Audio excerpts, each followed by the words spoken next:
Chapter 9. Cass unlocked the door and pushed it open. Deegan followed behind her into the calm blue kitchen and stood awkwardly, hands in his pocket. It was the strangest thing possible to be returning home with a kid from school at the end of her first day. Maybe he was even going to be a new friend, something Cass would have never imagined. There was a note on the kitchen table with an apple on top of it. A bowl of fruit sat on the table. Mum had been to the food bank. Hey, sweetness, I'm out returning the cube van and pounding the pavement, but we'll be back probably around the time you get home from school. Hope today was good. I thought about you every minute and sent you heart phone calls. Lots of love, Mum. What's a heart phone call? Deegan asked. Cass blushed. She and Mum had started it ages ago to help with everything. Whenever Mum was down and doubting herself, or Cass was trying to get up the nerve to go back to school, they'd think about the other one so strongly, so lovingly, that they figured the message was surely being passed between them. It was as if they were linked by a phone connection nobody could see. Just how we support each other, she said. Mom and me. What about your dad? There's no dad, just us. He left before I was born, she said shyly. I don't think they were together long, or maybe at all.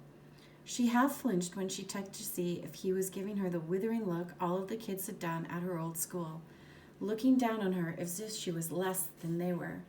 White trash, they called her. But Deegan wasn't looking at her at all that way. He said matter-of-factly, My aunt isn't really my aunt. She was my mom's best friend.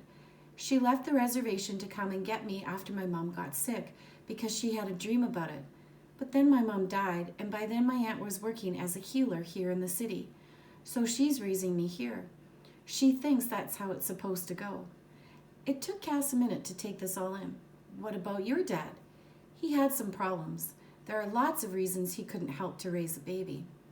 Cass stared at Deegan, scarcely able to believe how easily he spoke of his parents, amazed that his story was so much like her own in parts, but that he hadn't any trace of shame about it. The bullies had shown her so many times that everything about her was something to be ashamed of.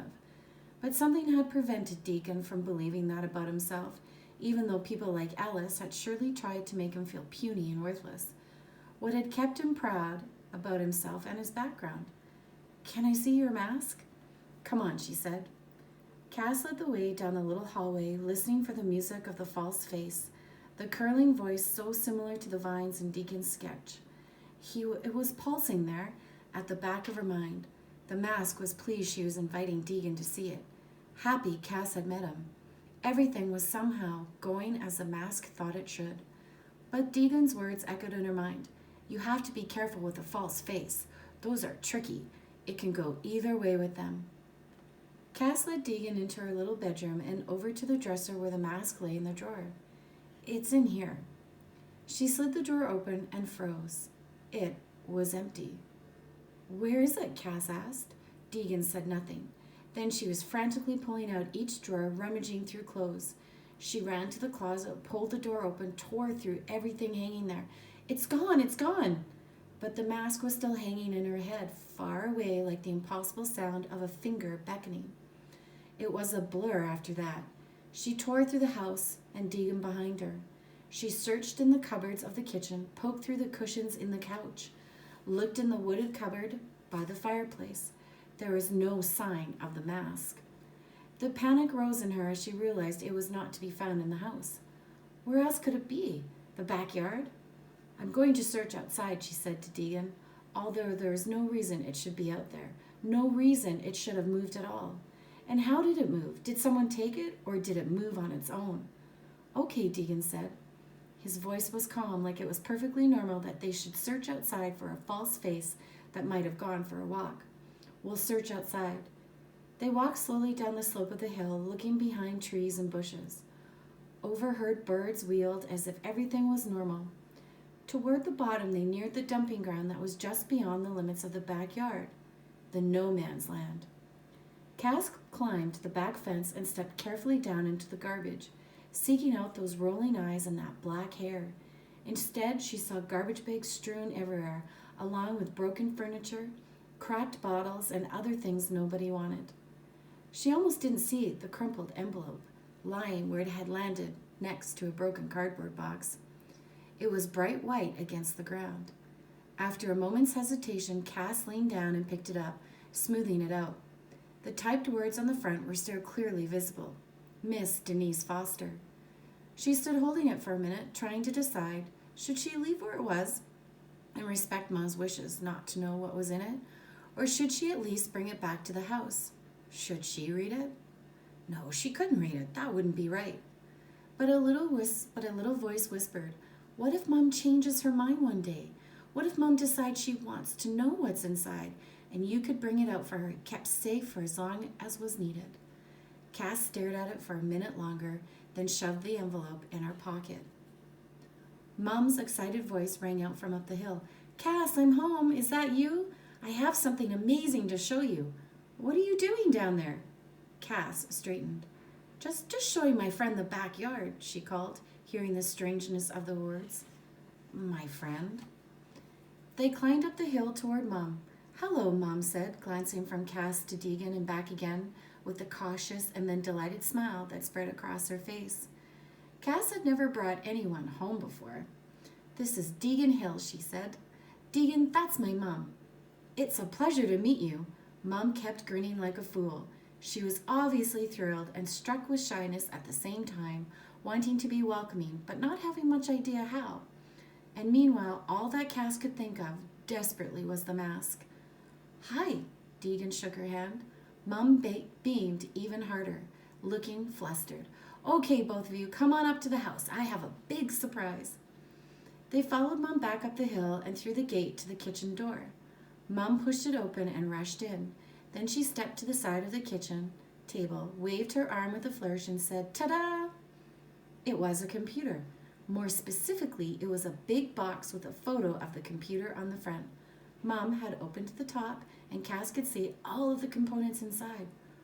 Wow, Cass breathed. Is that for us? For a minute, she almost forgot about the mask. Mom nodded, nearly bursting. There's a printer, too. We can use it for so many things. You can do your schoolwork on it. I can make resumes, and we'll be able to see the school's website and everything. Do you like it? I love it. Cass ran her hand down the side of the box, almost afraid to touch it. They had never owned anything so marvelous before. Other kids had computers, but she had never expected to. Then a thought occurred to her. How can we afford this? Aren't computers expensive? That's the best part, Mom said, partially dancing. It didn't cost us a penny. I pawned a few things we didn't need, and then I went over and bought the computer. It's secondhand, but the computer guy said it's certified to be like brand new. Deegan caught his breath. At first, she had no idea why. Then a dark feeling crept over her. But it couldn't be. Mom couldn't have.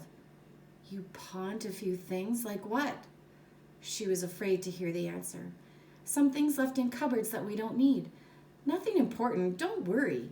Mom could always read Cass's face, and her expressions suddenly mirrored the anxiety Cass was feeling inside. It's okay, my darling. She put her arm around Cass's shoulders and squeezed reassuringly. The mask, Cass said in a tiny voice. You didn't pawn the mask, did you? The one in the drawer in my room? Mom's face got even more worried. She didn't answer for a minute. But you didn't like it, she said at last. It upset you, don't you remember? It made you nervous. Helplessly, she added, I thought you'd be glad. Cass's heart was beating so fast that she could hardly see straight. I loved it. I need it. I have to get it back, Mom. We have to. She burst into tears, scarcely able to believe the mask was gone. It couldn't be because the voice was still singing deep inside her mind. But now it was the lost cry of the one who had been cast away. Deegan was edging toward the door. I should go home, he said quietly. Cass hardly heard him. He closed the door, leaving Mom and Cass alone.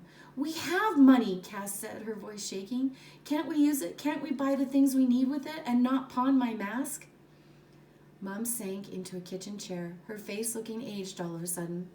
Her eyes seemed to droop a little, as if the weight she had inside was too heavy and was pulling her down with it.